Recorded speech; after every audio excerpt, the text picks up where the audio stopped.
evening and welcome along to this very special positive edition of Not Another Rangers podcast. Sweden was the scene for last night's blue invasion. The away end was packed full of noise and talk. I believe it was ABBA who said the winner takes it all. And last night, that's exactly what we did with the 2-0 victory that gets the Europa League campaign to the best start.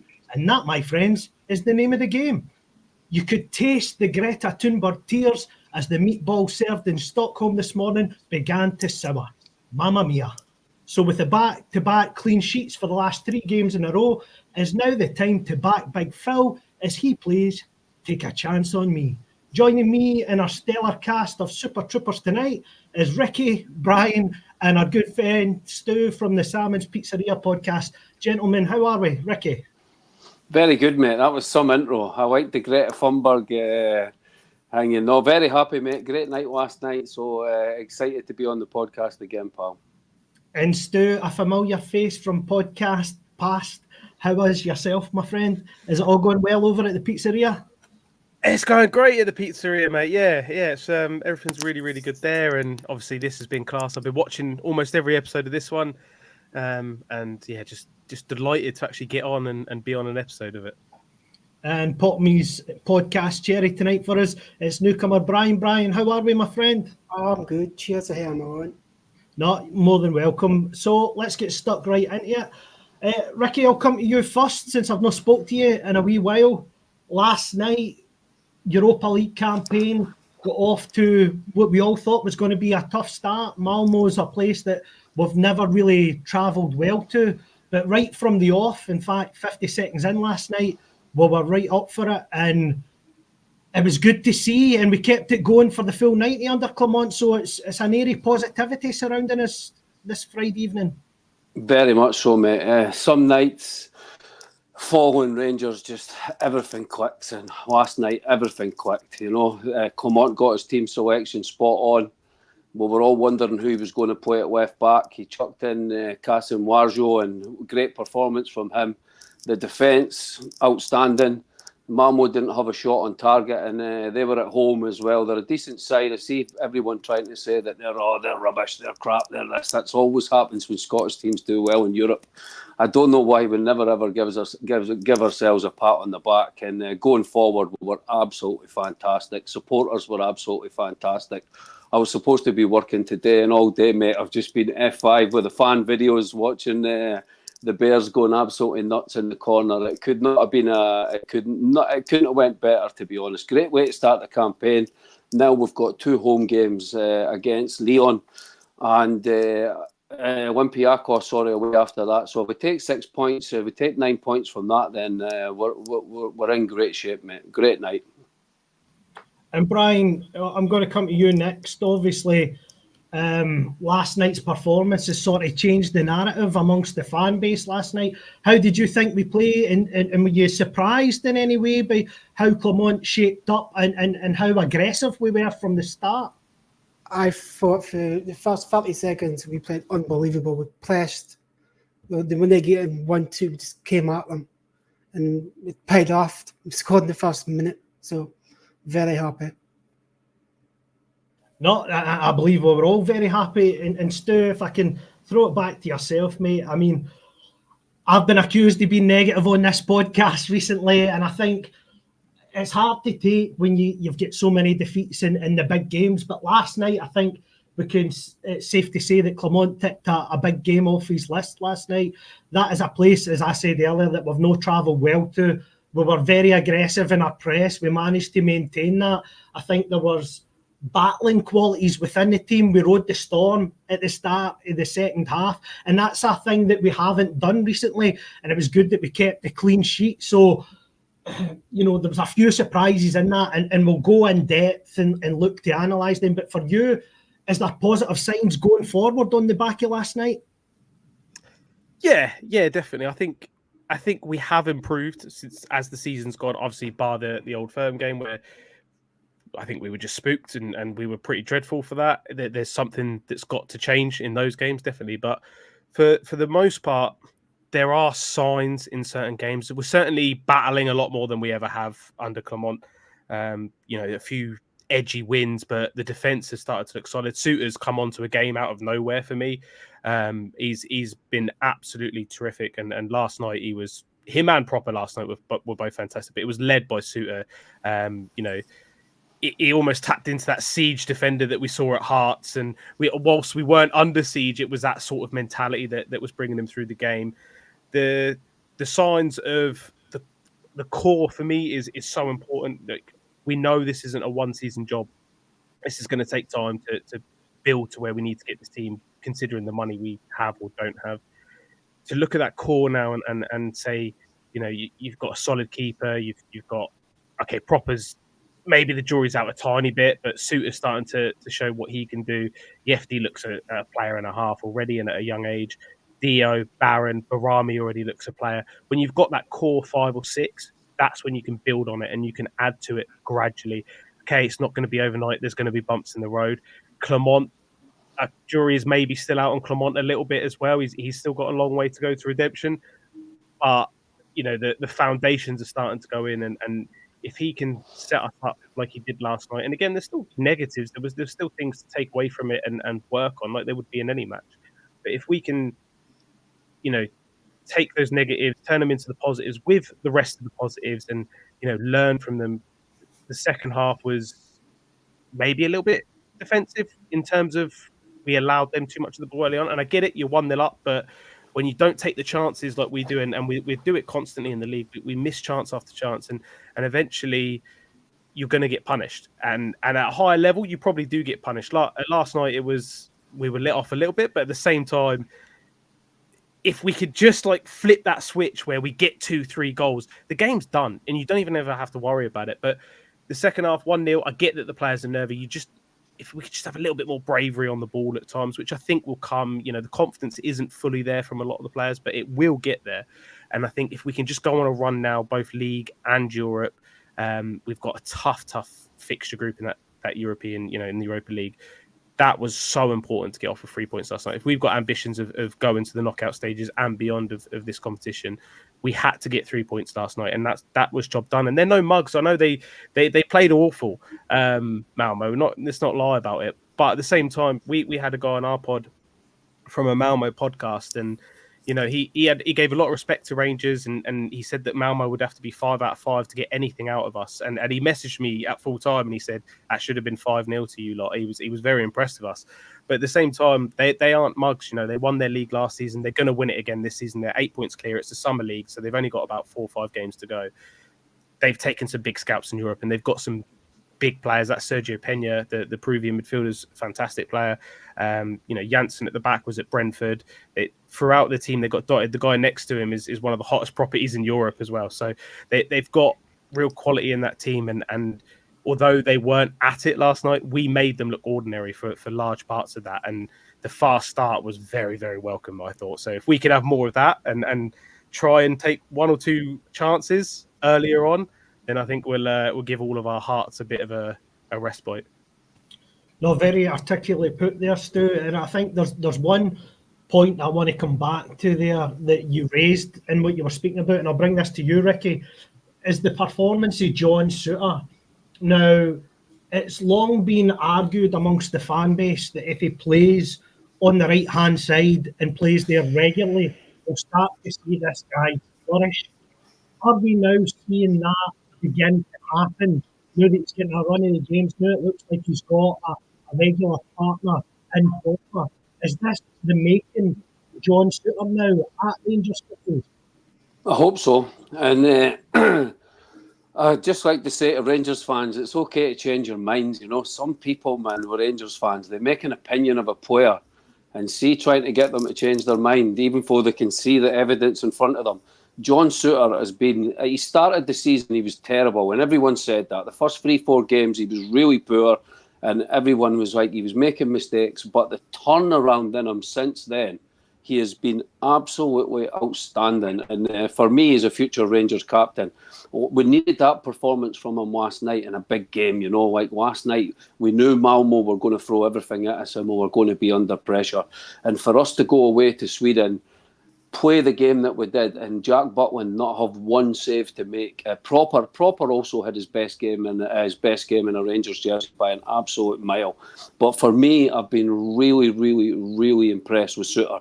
And see if Suter, I don't even really give a shit about Scotland that much. But see if Suter doesn't start for Scotland in their game they've got coming up, then you'll know that there's a conspiracy with Clark and Rangers players, because he has been, the last month he's been one of our best players, and hopefully he can keep that form going. He seems to be concentrating a lot more. He was always a good defender, even when he was playing with Goldson, but he always had that one lack in concentration. He would make that one mistake and it would ruin his whole performance. I remember when he went through, when we were in the Champions League, it was like every time he made a mistake, it led to the opposition scoring.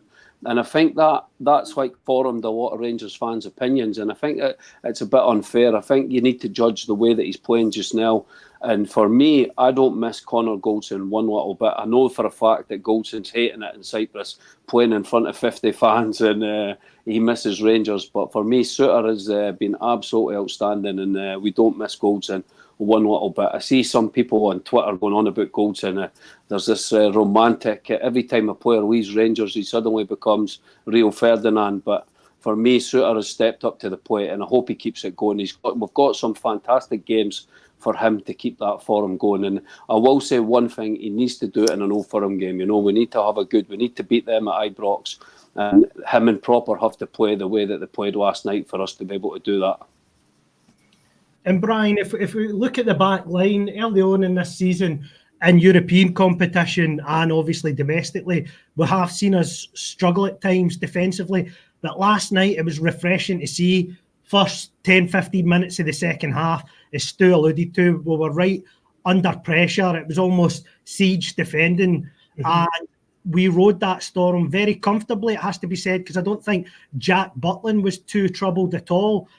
So that was refreshing to see, and hopefully going forward, it's something for the back line to build on. Do you subscribe to the fact that you think maybe a settled back four is maybe going to be the way forward under Clement, so continuity breeds confidence?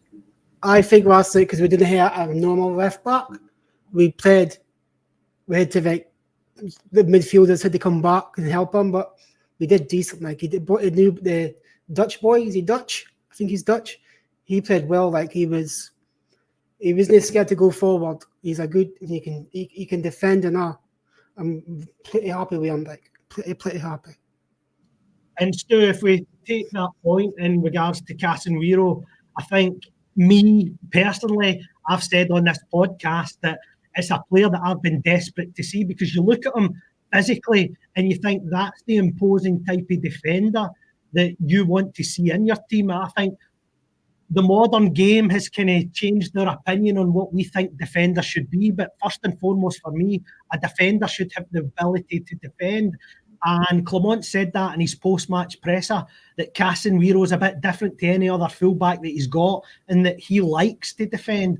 So is there scope there for him to play in his natural position, even long-term? And the fact that Tavernier is of an age profile, regardless of where you sit on the Tavernier debate, he's of an age profile where you would like to think we can rest him on occasions. So we got the comfort now in Casemiro that we can breed this boy into the team as and when we require him. I'd hope so. I want to see more of him. I think that's evident just from last night's showing. When you're making your full debut out of position and you come away as, with a 7, 8 out of 10 performance, then the only way is up, you would hope. In terms of hope versus expectation of him getting game time at right back, it's probably more hope. I just can't see Clement really taking Tav out. When Tav was played in the League Cup game recently, it sort of, I didn't really understand that. I thought we could have rested him then, and I get you want to win every game. I do get that, but he is aging, and he's not going to be the root cause every single week. But last night, and he was fine last night, but there were 6, 7, 8 players ahead of him again last night, and it's just the thing with Tav is I could put up a lot. He's never been the best defender. Okay, he gets beat a little bit easier than he used to because of the legs. He gives us a lot going forward, and the second goal from McCausland does come from his quick thinking of the long ball over to Dessers. So you're never gonna. I don't think he's ever going to lose that ability. But for someone so technical, I don't understand why he can't make 5-10 yard passes anymore. Like it's just completely gone for him. And the amount of sloppy passes that he's 3 men open and he'll somehow hit the defender. And even last night, he nearly stitched up John Suter with an absolute belter when the boy would have got it. It was quite good reaction from John Suter. So in terms of Tav, I just think it's not. It's not saying he's bad to take him out of the team from time to time or bring him off, even bringing him off after 60 minutes. Do you know what I mean? And get Casemiro on and getting him half hour in the legs, because it will do that boy the world of good. He's still at a young enough age. He's very good on the ball as well, Casemiro. And in terms of his ability, when I saw him and we signed him, and I hadn't really seen much of him, seen like little clips, I thought he'd be, well, like you just said, Davey, I thought he would be a defender first, and he would not, maybe a bit Bassey-esque in terms of not the most technical on the ball. But obviously Bassey still made things happen. In terms of when he gets it, he's very confident, and he doesn't really misplace anything. He's happy to play the first time pass. He's happy to take the ball under pressure and look up. And that's, again, what I alluded to earlier. It's just the bravery, having bravery on the ball, be willing to take the ball under pressure and not panic on it like we do under pressure at times. I think he's someone that, obviously there's no option to buy that we know of. I think whether or not we would then go back and look at that in the summer, it doesn't make sense to me not to at least give him. He should be making 20-25 appearances easily this season, in my opinion. When if we're 3-0 up and 55-60 minutes up, pull Tav off, get Casemiro on and let him have a go in it. And if he starts performing better on that right-hand side than Tavernier's giving you, then you drop Tavernier. And I know it won't happen. Again, it's more hope than expectation. But something's got to give, because Tav can't keep going on. We can't, we said probably 2 seasons ago, people were saying this has to be his last season. Last season, it had to be his last season, and he's still our first choice right back. And the problem with him being captain is you don't really see them get dropped very often. And I don't want to turn it into like a Tav bashing thing, but if for Tav's own sake, it gets very toxic when he makes a mistake. And sometimes if he's got someone just pushing him for that space that's getting game time and playing well, it could even drive Tav back up a level. Because for me, he's undroppable in terms of the manager. And I don't know if that plays on his mind or not play on his mind, that it doesn't matter what he does. He's always going to be in that team. He's achieved everything that he probably thinks he has to achieve at Rangers. And therefore, where's the fight and hunger and desire that drives him on to more? It's a big conundrum at Rangers. And I think I talked about earlier where we have to be patient with the rebuild, and we do.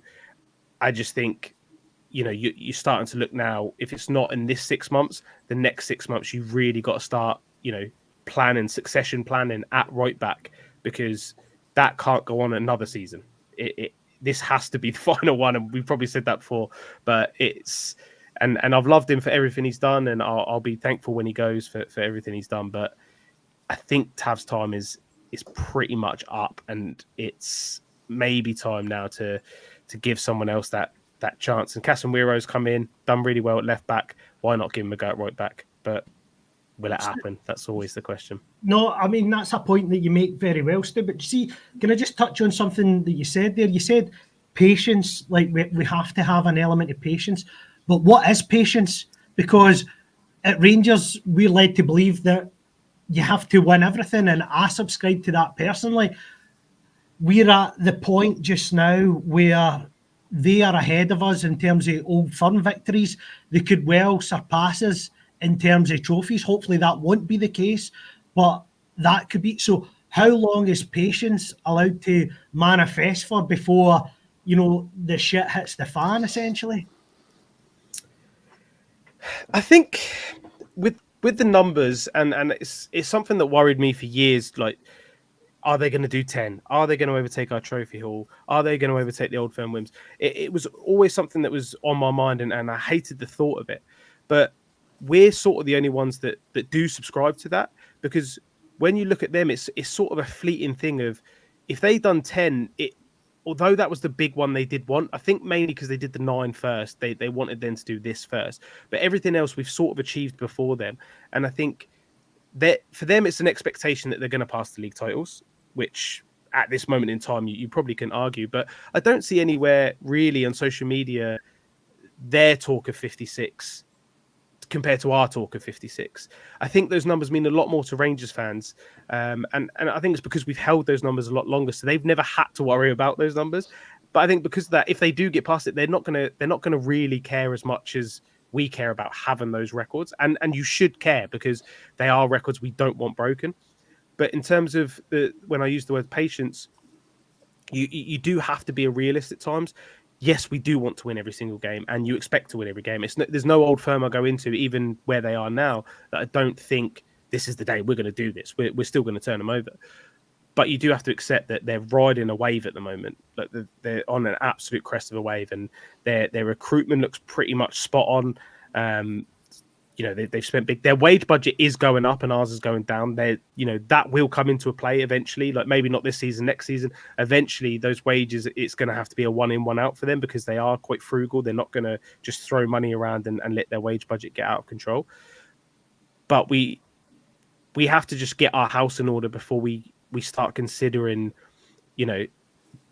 I don't like looking towards the end of the season and thinking, well, we got to do this, this, and this to win the league. Whereas let's just get ourselves on a run. Let's get 1 win. Let's get 2 wins. Let's get 5 wins. Let's get 10 wins.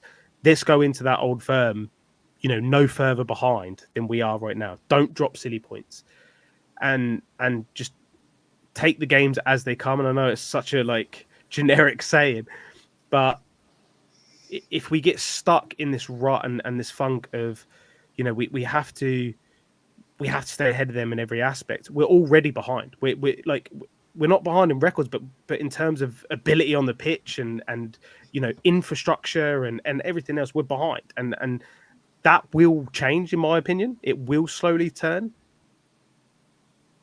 Whether the board currently are completely up to the standard that we're going to need to do that, I don't know. But I think the backroom staff, like the likes of Coppin, whether Clement is going to be the man to win us the league, I don't know. But I think he is the man that we need at this to get to the next stage. As long as when we get to that next stage, we bring in the next man that takes us to the stage after. That's where we got to do. And it's what I talked about having it is succession planning. You've got to be able to, future-proof yourself. I'm going to finish the point there just because I'm about to have a coughing fit. No worries at all. Ricky, if we take that point and we look at the squad and how Clement's tried to move it forward and we've brought the sort of average age down, the first point where you look at that and it's most obvious is in the centre of the park where we have Barron and Diamandi. Now, I think it's fair to say Diamandi's had a sort of fleeting start to his Rangers career. He's drifted in and out of games at times, but Connor Barron has been exceptional since he's made the step up to Rangers, and he doesn't look out of place in the team playing every week. So is there foundation there for that partnership to develop? I don't think Diamandi has done enough in the games up until last night, but I thought last night was the sign of maybe things turning for Diamandi, because that was a game where I seen him turn on the pitch like a young Barry Ferguson turned on the pitch, how he shaped his body, how he deceived the opposition with his body shape, and he never even moved the ball, but yet 3 players moved the other way, and then we moved on forward from that. So is that now the turning point in his Rangers career now, where we can say, right, this boy really has got something in his locker, and now we have to develop it in the correct manner? Yeah, I hope so. I mean, we paid $4 million for him, so we need him to be performing, Davey. But last night he was like Glenn Kamara-esque. He total him and Barron together. Barron has been an absolute revelation. Connor McCall, I call him, and he reminds me so much of Stuart McCall, the way he gets about the park. And to be fair to both of them, last night was the first time that we looked very solid in midfield, and it was great to see both of them worked for in the past. In the other games, we've been a little bit open, and even though we've been keeping clean sheets, the defence we've been giving up easy chances. But I thought last night the midfield was, except for that 10 minutes after half time. But listen, fans are deluded, man. You're playing away. If you're playing away to Malmo European away games, teams are always going to have a little bit of a period where it's going to get sticky and you need to dig in. That was always going to happen straight after half time. I was going to put that in the group chat at half time. We need to batten down the hatches for 10 minutes. And then you saw after 10 minutes, they just completely ran out of ideas. And then we took control of the midfield again. We were all screaming to get Raskin on, but Barron and Diamande, they're starting to form a really good partnership. And maybe because Raskin's coming back as well, Before, there wasn't really anyone. They were looking over at the bench and there wasn't really anyone that was going to come on and challenge that position. But now you've got Raskin. People forget, but Raskin's a Belgium under-21 player who is highly thought of back in Belgium. Okay, he's had a bit of a hard time of it for 1 year, but he's got a lot of potential as well. So now we've got that competition, and it's great to see. And hopefully they can kick on. Hopefully we get the same sort of performance from Diamande on Sunday against Hibs, and he doesn't go back to that sort of. He's playing and he's okay, but he's like 6 out of 10. Last night he was an 8 out of 10, and we need to keep that 8 out of 10 going with future performances. Absolutely. And Brian, if I can bring this point up to you, that's mentioned by Paul, and it's in regards to Tom Lawrence. Now, he's thinking that as we watch Tom Lawrence from week to week, he does tend to run out of legs, and maybe European fixtures don't suit him as well as maybe a game against Ross County or a game against Dundee does. What's your opinion on that? I think he plays good, but why do you change him with named on the bench? As like somebody behind the striker. I just think play him for 70 minutes and take him off and play Raskin because he's coming back from injury. But Lawrence has came onto his game this year. I think he's going to do much better now with people left the club. But hopefully he gets more goals. Hopefully. No, absolutely. And Stu, if we take that point in regards to the player in the 10, and if we think about Bajrami, now I know he's sort of playing on the left wing just now, default because Cortez is hamstrung by another injury. But there is obvious quality about this boy. For me, he's deceptively quick, over 3 or 4 yards, which I wasn't really expecting, but he's got that initial burst, which I think most players, when they play an attacking position, need. But how comfortable he is on the ball has really amazed me. His through pass is almost akin to Pro Evo of yesteryear on PlayStation 2 quality with a slip through ball. I really am pleasantly surprised about this boy, and I know it's early days, but I just think if we can get somebody to play on the left-hand side, if we eventually get this boy in a central position, for me, that's where Rangers have lacked to kill teams off. Centrally, we're too predictable in the sense that all our creativity comes from wide positions. If this boy was playing centrally, he could really do a power on teams from that position. It's 3 games, right? But he looks incredible. He looks like the pickup of the summer for us. Certainly, he's you can see the fact that we've managed to, because the rumors were that we were going to try and get a loan deal sorted for him. The fact that we don't have to worry about a Tillman situation or anything like that. He's our player. Is credit where it's due for the board for getting that one over the line. Yeah, listen, I know he's played there for Albania a little bit. And that seemed to be the go-to line very quickly when he was first out there, but it's not very often. He is a 10, and that's where he enjoys playing. Like you said, he's one of those players that's so good that he's comfortable out of position, and I sort of liked that at first about Clement when he sort of brings in these players that can play 1 or 2 positions, but it tended to be players that could play both positions decent, but not any of them well. And whereas Bajrami's, I think he breaks that mold. And when you talked about that little burst of pace, that took all the pressure off in the second half when he just went down that left hand side and the guy that he ripped his shirt off trying to catch him.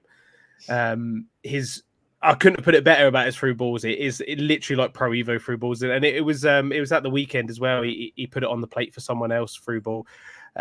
He's just got so much technical ability, his vision is, everything about him is top drawer, and he's at a great age for us that, we could get 2 seasons out of him, you think, and probably sell him on as a player trading model. We've got to find a way to get him in the 10, because I think we have to force the ball out to him when he's on the left and try don't know what dog's doing, trying to try to force things to happen through him out on the left. Whereas in the 10, he's going to be a lot more involved. The ball's naturally going to be, it spends more time, you'd think, in the center of the pitch, certainly with us. So I think with a midfield three of Barron, Dio, and Bajrami, then I think the only way is up for us, really, and being able to feed balls in from the central pitch. Do you know what I mean? And the ball to Cherney, he's obviously cut in and made that pass. That's where he's going to be naturally if he plays in that 10. Lawrence, for me, I liked Lawrence when we signed him. I don't know if it's since the injury, but he's capable of brilliant moments. But for me, that's all he's capable of. If he doesn't do enough off the ball, he doesn't do enough in the game to warrant starting over a player like Bajrami in his favoured position. Last night, again, their massive chance comes from Lawrence originally giving the ball away and then being lazy and not tracking a man back when Barron gets pulled out of position, and that guy nearly goes on and scores an equaliser for him. So it's not always the case. I get that number 10s aren't always switched on defensively, but it just seems to lack legs, and it's almost like if there's not a chance to score a goal, then Lawrence isn't really interested. And I think something that we need to address going forward is players like Lawrence and Dessers. They've just tunnel visioned in front of goal, and sometimes it's a good trait, but the goal we score in the first minute, Dessers has to square that, by the way. He's very lucky that hits the post and comes out to Bajrami, because honestly, imagine the pelters he's getting if he puts that into the side netting. And I know it's a chance to score and strikers aren't going to turn that down, but it's on a plate. Bajrami's scoring if you square that. And, second half, Dessers could probably square it to McCausland for 2-0 at that point as well. And these players, and Lawrence is very similar, he'd rather have the shot and have the glory, and I get he's capable of it.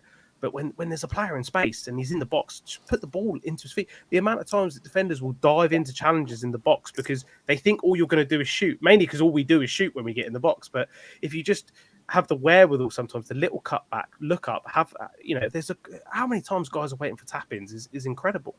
But yeah, long term, Bajrami has to be moved into that 10. I assume, like you say, Bajrami's covering for Cortez while he's out.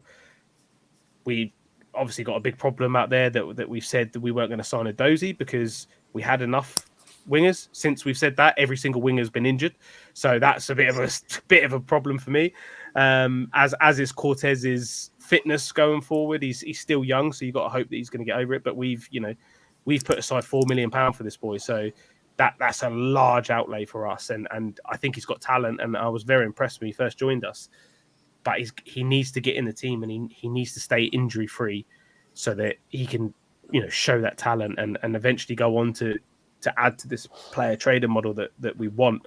I'm glad that he's an injury prone player at a younger age than being an injury prone at an older age, and you're getting nothing out of them. They're going to sit and waste that wage until they go. But yeah, we need to solve that left wing problem, because you cannot waste talent like Bajrami, and at the moment it's not affecting us because he's so good that it's still coming through anyway. But I think, yeah, I completely agree with what you're saying. If we get him into that number 10 role, we're going to create more chances. I think he's going to score goals from distance as well, because he looks like he likes a shot. But I also think he's going to be that guy that can drag two players in and then slip a through ball like he's been doing, right? So I'm really, really excited for him. And it's early days, so I don't want to go balls to the wall with him, right? Because we always do that. But they're already there. Do you know what I mean? I'm fully sold on the guy. So I'm already looking forward to Sunday to see what he can offer there. No, absolutely. And Ricky, while we're on the subject of wide players, I don't know if anybody caught it in the post-match presser, but Clement said something that really alarmed me about the inner sanctum of the Rangers Youth Academy, where he spoke about Ross McCausland and how he took his goal. And he said that if that had been 6 months ago, he wouldn't have been able to score that because he couldn't hit the ball with his left foot. Now, we've had that ball in the academy the entirety of his career. I believe he's now 22 years of age. And Philip Clement had said that he couldn't kick the ball with any power on his left foot up until 6 months ago when they started working on that. Now, fair play to Clement for highlighting that, but what does that show of the inner sanctum of the Rangers Academy? Because I think it's a point worth focusing on. we have said on this podcast many a time that there's no enough players coming through for the youth academy, and we want to see it. But if there's boys that can't kick with the wrong foot and you know, at that level that Ross McCausland's managed to reach, is that no slightly worrying going forward as much as it is laughable? Nah, Comont's a genius, man. He's turned him from a pitching wedge into a driver within 6 months. He's good at taking credit for Comont is good at taking credit for absolute nonsense. You know, I think every time McCausland does something, the manager says, "Oh, I taught him that. I taught him that." He's like an annoying dad, man. Like, you know, you win, you score a hat-trick, and your dad's bouncing up and down on the touchline, taking all the credit for it. Honestly, I mean, the youth academy, mate. I mean, honestly, that's a podcast on its own. But I mean, I don't want to be negative about anything tonight. But I thought Fraser would. I mean, we signed Fraser on a 2-year deal. He's supposed to be a left back. He's older than Yefte, and the manager's going on about he's too young to throw into a European game. He got it right last night, so we can't say anything about that. He was absolutely spot on. He picked the right player.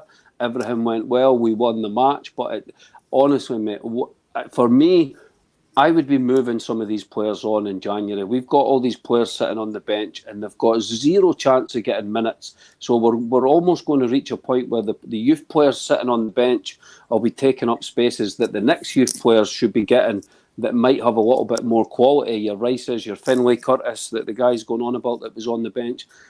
Cole McKinnon's not going to get any minutes under Comont. He's proved that now. King's not going to get any minutes. He's putting these players on the bench because for these European numbers, it's just, if he's not going to bring them on, what's the point? Then you've got Lowry. I mean, Lowry's completely disappeared. Lovelace disappeared and then he reappeared last night, which was just weird. So it's it's easy for us as fans to say, "Oh, these guys should be getting minutes. They should be doing this. They should be doing that." But these are the ones. The coaching staff are seeing them in training. So if they're not doing enough in training to be better than the players that are getting picked, and if they're not doing enough in training to get picked when we've got 2 players in front of them injured in that position, then I totally agree with you. It doesn't say much about our youth academy. But speaking about wide players, Igamani can play on the left. Just saying. We will come back to Igamani later on in the podcast. He can play. He can play on the left. Bajrami, whatever pronouncing that. Obviously, he can play number 10, and then you've got Dessers up front, and then Cherny on the right. I mean, that's a no bad front four for me, to be honest with you, buddy. I'd like to see that against Hibs. Would you hate Sterling? Say that. Would you hate Sterling? Would you hate Sterling on the right? No chance. Absolutely. No? Sterling. Forget Sterling in any other position except for fighting for right back. Unless we have a major. He's not a centre midfielder. He can't pass the ball. He gets the ball with his back. He doesn't know what to do with it. Man, he turns like an Arctic lorry. That's finished. Him in the middle is finished. We've got Raskin, we've got Barron, and we've got Diamande. Sterling left wing and right wing. Come on. We're rebuilding. We've got young players and we've got good players now that are. Igamani can play left, he can play right. You've got Cherny, you've got McCausland. It's unfortunate about this. Another injury to Cortez is very disappointing, but hopefully he's going to be back soon. Forget about Matondo. Move him on in January. How we refused that deal from Norwich was an absolute schoolboy error the last day of the window. But we've got good options now. Someone put in the comments earlier on that were going on about Lawrence. I mean, these players are useful for certain games. So I think with Lawrence, when the level goes up, you start to see that Lawrence struggles with his legs, you know. He doesn't have that pace when the level goes up. But we've got good options now. So I wouldn't be putting square pegs in round holes like Sterling, to be honest. And Brian, if we touch on Dessers, who is the focal point, the front four, if you like, last night I think he put in a performance that even impressed Ali McCoist at times. He was capable of flicks that I never knew he had in his locker last night. So from week to week, we see the good, bad and the indifferent from Tyrrell Dessers, but with 7 goals in 9 games thus far this season, or 7 and 10, has he started well enough for you to merit keeping the number 9 jersey? I think last night showed that he actually can play football and they dive about and he gets pushed rightly. But last night he was actually defending. He came back and defended to the last minute. He was outside the box. So hopefully Dessers plays like that for the rest of the season. If he does, 30 goals, easy. He'll be up there, be top of the goal scoring. So hopefully it gets a kickstart and they'll get more goals. Stu, if we take that point, is that something in regards to Desser's game that we don't highlight enough? Is the fact that he is a workhorse and he'll put a shift in for the team. It might not always come off for him, and it certainly hasn't at times, but he doesn't hide, he doesn't give up. Is that a positive? Is that why he's sort of almost hard to get rid of in that sense? I know that there was a sort of fleeting bid from the MLS before the window closed where they tried to poach him, but is he pertinent to Rangers winning silverware this season?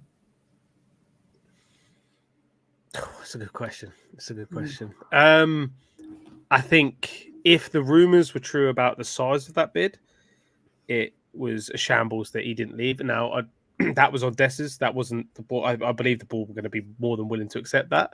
Dessers apparently doesn't want to leave. I'm never going to force a guy out of the club.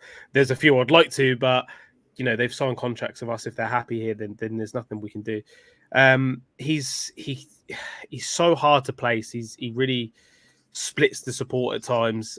When we first signed him and he went through a really bad spell, and players and fans were sort of wondering what Bill had brought into the club. The one thing I used to say back then was you can't argue with the effort he gives you. Like, he's not got all the talent in the world, but he will not stop. And again, he's not the fastest in the world, but he doesn't. He splits the defense very well when he's trying to close them down to try and block the pass and close down and press. Sometimes he's pressed on his own, which in any level of the game drives me insane when one player goes and presses on his own. That might not be a Dessers thing. That the team should be instructed to press with the striker if the striker's going, right? If he's just splitting, that's fine. But when he presses and he takes himself out of the game and Lawrence is, back in midfield on the halfway line, it's pointless. In terms of him in front of goal, I can see Aldo said there 7 goals and 3 assists. His stats look good, but they should be so much better. Do you know what I mean? Like, you can't deny how good his stats should be. He misses another 2 great chances last night, and it's what I said. I said to this guy from Malmö as well, and I was like, the thing with Dessers, he'll miss an open goal, and then he'll do something that you think, how's he done that? And that flick that he nearly scored, he was offside, but the flick he nearly scores, how he wraps his leg around that and nearly scores from it is outrageous. And then you look at the Old Firm game, and he can't put any power in a shot when he's one-on-one with the keeper. It drives me insane because I think there is a good player in there, and I think if he could put everything together, we'd have a really, really good striker. As it is, he's clearly got that talent because of, like Aldo mentioned there, the goals he does get and the amount of goals he scores despite the ones he misses. That says something, that there is something there. His movement is great.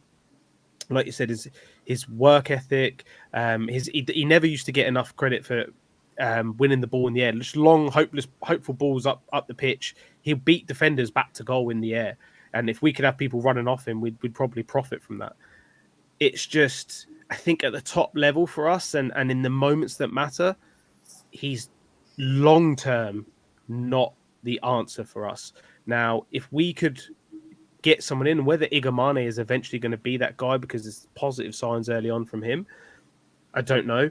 I would love to have Dessers as your guy off the bench because I think he'd come on and give you everything for the final 20, 30 minutes, and I think he'd be fantastic. Right now, I'm not displeased having Dessers because I think there's enough about him, and I think in Scotland he will score enough goals for us to mostly win games. But I just think in key moments, rarely does he take the big chance, and obviously he did it against Betis, but there's too many chances. Too many times he didn't do it.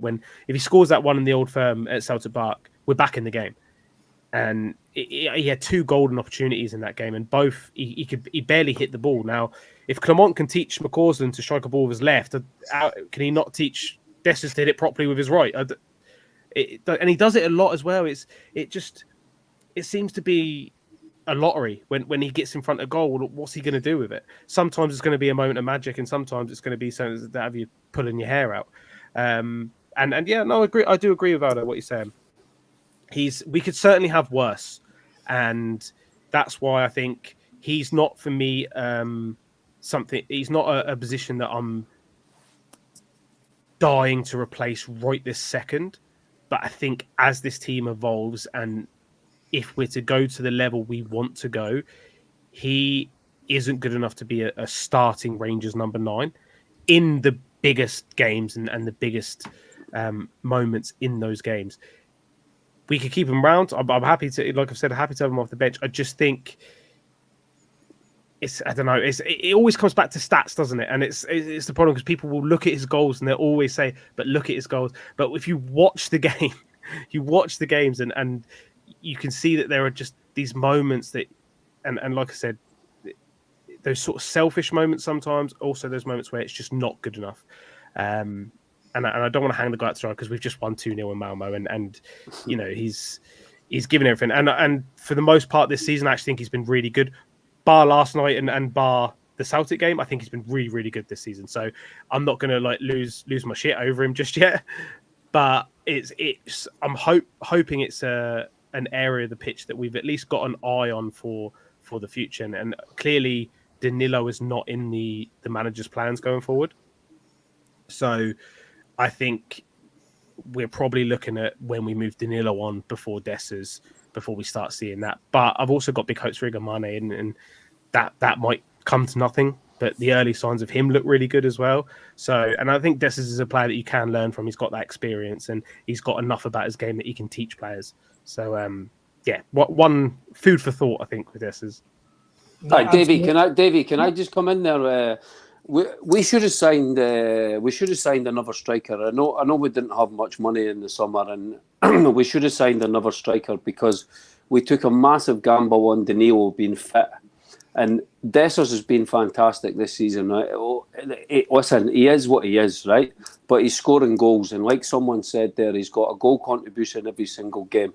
But we should have signed a proper, experienced striker to help him. Like last night, he was absolutely knackered, and he's durable as anything. He'll play every single minute of every game, but you're going to end up absolutely knackering the guy out, you know. Especially if you need Egamani out wide. We should have signed another striker, and we definitely should have signed another striker in the summer because it was obvious Danilo was. I don't think Danilo is ever really going to stay fit for us. I think he's going to be another Yilmaz, and it's going to be one injury after the other, the same as it seems to be with Cortez, unfortunately. Hopefully not. But Brian, if we take Paul's point here, saying that we should have had 2 penalties last night, I know Rory Hamilton said in commentary that they don't operate with VAR in Sweden. VAR was in operation last night. Did it surprise you that the ref never gave any of them? It was clear penalties. The guy was, oh my God. I was swearing at my TV and laughing. It was unbelievable. I meant how we never went to VAR or anything referee, but the second game on Dessers, in the first half, it was a clear penalty. He just dragged him to the ground. I'm like, surely, if that was in the other half, they would have got the penalty and we would have got absolutely nothing. But fuck cares, we're 1-2 now and we beat them. No, not very to the point. I can't disagree with that. If we then look, Ricky, at the weekend's game and we analyse the opposition, we play Hibs. David Gray, the man of Babylon fame, is now in charge of the Easter Road outfit. And they line up 4-2-3-1 this season. He likes to play with white men and 2 holding players. I think it's probably going to be Yuan on one wing and Cadden on the other. So they've certainly got pace on the counter. We us playing a high line, if they're going to sit in at times and look to hit us on the counter, do we have to be wary of that? Or are we good enough that we shouldn't be worrying about Hibs and we should just start the game on Sunday like we started last night and impose ourselves on the opposition as quickly as possible? Yeah, I think it's harder than what fans realise, this playing every 3 days, you know. But Ibrox, full house, I think it'll be, like, okay, the Dundee game was good, but it was half empty, and that's always like that in the League Cup, you know. But Ibrox, proper fans are going to be sitting next to each other, all their friends that they've not seen basically since the end of last season. So I think Ibrox will be properly rocking on Sunday. So that's definitely going to help the players. I'd like to see a bit of freshness in the team, to be honest. And this is not Tav bashing. I would like to see Tav given a rest. You can't play the guy every single 3 days. Give the guy a rest. Carson Warjo played really well last night on the left. Put him on the right. Get Yefte into the left and keep Proper and Suter together. So that's 2 changes already. Maybe bring Raskin in beside Barron and give Diamande a bit of time off, or give Barron a rest with Raskin. And then get Bajrami in the middle. Get Igamani on the left, Cherney on the right, and Dessers up front, and just go for the throat, mate. Absolutely smash them. Get 2-3 goals in the first half. I think Hibs are there for a doing. They're for them. They're a badly. They've been a badly run club ever since the Americans have came in. It's a bit like Tom and Jerry, who's picking managers and the staff. They've got Malky Mackay behind the scenes and everything. They've not had a great start to the season. So for me, Hibs are ripe for a pumping on Sunday, and I think we can really, if we play to our potential and we pick the right team, we can properly go out there and give them a good 4 or 5-0 doing it. That would be nice as well. It would be nice, but Stu, if we look at the sort of objective point, and Hibs are undefeated in the last 3 now. They beat St Johnstone 2-0 in the last game. Is there sort of signs that the tide is turning under David Gray, under a sticky start? And will his sort of mantra with the Hibs fans and how he's perceived in this fixture especially maybe be something that they can cling on to in this fixture? Or should we be, as Ricky's saying, looking upon them as cannon fodder? Because it seems to be, since Steven Gerrard left, that we've looked upon fixtures like this as being much more difficult than they need to be. So do we need to find a reset in our sort of psyche and look that it's 3 points and on to the next one? I don't think these games are cannon fodder, but I think we need to treat them like cannon fodder. We need to show no respect to these teams, because when we do, that's when we let them start playing to their strengths, which is going to be hitting us on the counters, using the pace. I think Boyle might actually be out. I know someone mentioned it in the chat, but I heard David Gray earlier. I think he said Boyle and Newell maybe as well. Joe Newell might not make the game either. So that would be positives, because everything goes through Joe Newell, and Boyle obviously had a really good game against St Johnstone. They've made some weird signings. They seem to just be throwing some of that money around and bringing in whoever they can. I don't think it's gelled yet, and I don't think it's going to gel for a while. Whether David Gray's the man for them, I genuinely don't know. As your first job, I know he's had a caretaker role, but as your first job, it's not an easy one. I think defensively they've struggled a little bit. I think in pre-season they were quite impressed with that Ekpateta guy, but he sort of sold them down the river a few times in the league. The English keeper they've got on loan from is it Club Brugge? They've got him on loan from. He's had an up and down Bursic, I think his name is. So Hibs are someone that will make mistakes. Whether we're going to punish them, because we are one of the worst teams at punishing, but we should. And like you said, Ibrox is going to be rocking. There's a bit of a feel-good factor coming back. You know, Rangers haven't ruined our weekend or our midweek, so long may that continue, because you know, I've got a few free weekends coming up, so Rangers could not ruin them. That would be fantastic. But you know, I'm excited for Rangers games again. And honestly, like, it got to a point, and I wasn't fully over it even last night, where I text Lee, obviously, you know, and I said, part of me doesn't want to watch this game, because I can't hack us losing in Sweden again. I can't go through it again, because by all rights, we should go out there and beat them. And when we lost to Dynamo Kiev, I was so fucking pissed off, because they were awful, weren't they? Let's be fair. Dynamo Kiev, and yes, they got a massive helping hand from the ref, but we weren't good. We weren't good enough in those moments again. So I was a bit worried about last night, and then we've gone and put in a really good performance for the most part. And now the excitement's come back in like a flash, and I'm dying for us to get out there on Sunday. And if we can score earlier under that Ibrox crowd, I think we'll run right over the top of them, if I'm completely honest. Obviously, their game plan is you either score early against them, or you try and keep it 0-0 for as long as possible and turn the crowd. I think they're going to have a bigger game. I think they're meeting us at the wrong time, if I'm completely honest, for their point of view. But we do have to be a bit careful. You know, we're still recovering. We're still We're maybe not quite there. There's a couple of good performances, but I am excited, and I think a lot of these players, there's a lot more to come from. We've been talking about how good Connor Barron's been for us, but I think there's more to come. I think he's that type of player where he's had a great start, but I think his potential is massive, and I think he's the way he's buzzing around the pitch, he's getting better on the ball. Like from 9-10 games he's played for us, from day one to where he is now, the difference of quality on the ball is night and day already. So I think he's going to get better and better. He's built up a real partnership with Dio. Whether we'll see changes, whether we'll see resting, I don't know. I get Ricky's point, but I'd also quite like to see that Dio Barron partnership again, because it's something I'm really invested in at this point, and I think they're massive for us. I would like to see Bajrami play at number 10, but again, there's those scars for me, and I'm not going to be, if we can get 2-0 up in 10 minutes, 15 minutes, and we've had some good runs against Hibs recently, then that would ease some of the nerves. I just want a win in Rangers again, and I'll take a 1-0 like there has been, but I'm not enjoying those 1-0. So if we could, what we've done was we've had a couple of good performances, we've had a couple of not great performances, but positives and wins. Now let's start putting all these together. Last night was such a good foundation for us to build upon, because it was a good performance and we got the result, and 2-0. It was one of the most deserved second goals you'll ever see.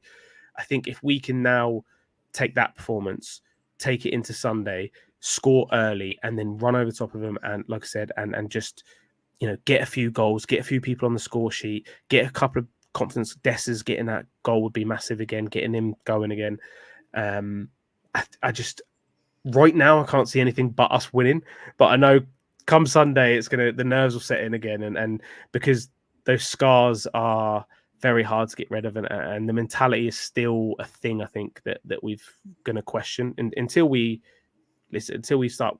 We need to win an Old Firm under Clement first and foremost, but we need to start addressing these demons. And like Ricky and Brian have said there, that this Hibs team, I think they're there for the taking, and I think we need to start winning those games comfortably. Don't want to mention them, but like Celtic would, we need to go and put these teams away like they would. Take your chances like they would, and keep building it, because they'll drop points. They will do it eventually. They're not going to win every game. Touch wood. They're not going to win every game, but we've got to be there. We've got to be hot on their tails, and it starts Sunday. Let's get the 3 points on the board. Another good performance. That I want the performance more than the 5-6-0, but I would take it all together if I'm completely honest.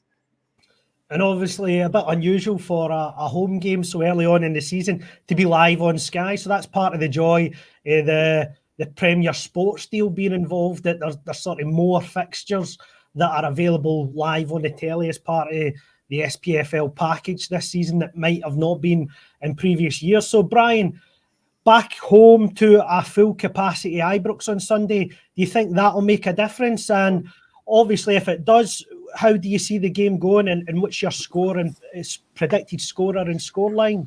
I think we have 4 who's at Ibrox.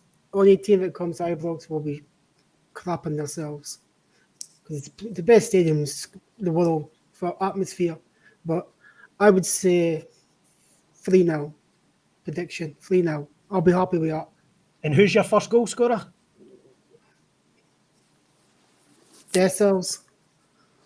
Dessers in 3-0, we'll take that. Mm-hmm. Ricky, how do you see the game going, mate? I'll go 5-0. Dessers first goal. Bajrami will score, and Igamani will get his first goal, and Ibrox will go mental. Stu, how do you see it going, mate? Oh, I think 3-0 as well. I'm not going to go Dessers. This goes someone else. Let's go with Vaclav Cherny for the first goal. I think he started well last night, and then he missed that chance, and then he just fell off a cliff, if we're completely honest. But yeah, I think he has got a bit of a wand of a left foot, and I think he'll get chances. So yeah, we'll go Cherny first goal. What about you, Davey? Well, I think he's going to throw a curveball on Sunday. I think he's going to bring Balogun in for the cold. So I think he might rest proper and keep him for the Lyon game. So I'm going to say it's going to be Rangers 7, Hibs 2, and Balogun for the first goal. Do you think there's going to be any changes on Sunday? I think, well, it's a fair point, Brian. I think he's going to freshen up maybe one or two players. I think the Leon game is massive. I don't know if Stu and Ricky agree with me, but I think the Leon game is massive in that if you win that and take 6 points for your first two Europa League games, that really propels you into a comfort within that competition for the 6 remaining games of it. So that's where I think he might be a bit more cautious in his selection and maybe rest a couple. Stu, Brian, do you agree with that? Ricky? I think next week we'll be top of the Europa League. We'll be number 1. We're 6 just now, but I think we'll be. I think Leon have played 5 games this season. See, I've been doing my homework, bud, and they've lost 3, won 1, and drawn 1. They're 14th in the French league. Okay, it's only 5 games. So this time next week we'll be top of the Europa League. First or second, but I think first. Do you think that Ross McCloskey will get a game on Sunday? No, I think Czerny will play. No. That's a fair shout. It's a fair shout. Stu, what's your take on that? I think. Listen, I mean, the boy's done himself no harm, has he? He's come on. He's given himself. He gave the team 110%, which you're always going to get from Ross McCausland. I think Czerny will start. I think he's too big of a cog in Clement's wheel to not start at this point. In terms of Europe, our next 3 games are, I think it's Lyon and then FC SB or Steaua Bucharest. Whatever happened to them with that army team and the big fight over the name, I don't know. And then it's Olympiacos away. I think we need 6 points from those next 3 games, in all honesty. Whether that's 2 wins or that's the only way it's going to come, actually, isn't it? So, yeah, 2 wins. The home games are going to be massive for us, as they always are in Europe. Olympiacos away is going to be tough. And then when you look at that, Nice, I mean, I looked the other day and I think I scrolled on a betting app and Nice was 7-0 up at half time in the league. And I thought, Christ's sake, man, how have we got them? And then obviously Spurs and Manchester United as well. So it's we had to get the win, like I said earlier. That was the most important thing. Let's just keep the good times rolling, get a good win, because every team does it. Every team looks at the other team's league form. And if you see that we're coming off the back of a win in Sweden, we've followed it up with a big win over, okay, not the best team right now, but one of the biggest clubs in Scotland. You follow that up with a decent win, then Lyon are coming to Ibrox a little bit more nervous than they would be a few weeks ago, if you get me. So, yeah, I think it's just keeping that momentum. That's the biggest thing for me. And the momentum, momentum breeds like confidence, and confidence emanates into the crowd, and that us at home as well. You get that feel good factor around not just the squad, you get it around the whole club, and it feels good to be a fan of your team again. So it's so important to try and replicate some of these performances week after week. It's not easy, but you've got to try and do it, because the fans are as big a part of it as the players on the pitch, and they need to be in. They need to be 100% in with the manager, with the squad. When it goes shit, we're not always, but I think you're seeing the fans we're not the most patient bunch, but I think you're seeing that we will cut some slack to people when we can see, we can see the ideas, we can see what people are trying to do. We can see that Clement is trying to do the right things. We've been unsure of him, but I think if he carries on in the vein he's in, it'll win pretty much everyone else back around. So, yeah, I think it's just, for me, it's just getting out there Sunday and just smashing Hibs, if I'm completely honest. And just before we finish up, Stu, I'd like to thank you on behalf of the podcast for coming on and doing us a turn tonight. Can you tell us where we can find you? Yeah, no, honestly, no problem. I've been meaning to get on way before this. Obviously, I spoke to you guys at the very start of the pod as well. So, whenever I'm free and you need me, I'll always be available for you guys. You know that. You can find me at Salmon's Pizzeria. It's a podcast we started with, people probably remember Lee and Alex. And we're a Scottish football podcast, so it's not just Rangers. We reach out mainly to give me a more opportunity to speak to more people on interviews. If I'm completely honest, I get to speak to more characters. Mixu Pataline, and we've had on, and Brian Royce is coming out in October as well. Great stories about him being managed by Brian Clough, by the way. So at Salmon's Pizzeria, or any podcasting app, you can search Salmon's Pizzeria, or YouTube. We do YouTube. Sometimes we're live. most of the time it's pre-recorded. So if you do like your Scottish football, we don't all, but if you do like your Scottish football, then we've got plenty of contributors that speak all things Scottish football. No, and I've been on your podcast too, and I thoroughly enjoyed my time on it. So my thanks to everybody in the comments, everybody who joined us. Please like, share, and subscribe. My thanks to Stu, my thanks to Ricky and Brian for a very competent debut tonight. Now, normally this is the part of the podcast where I would say it's good night from them and it's good night from me. But as the sun sets on our Swedish siesta, it feels more appropriate to say thank you for the music. Good night.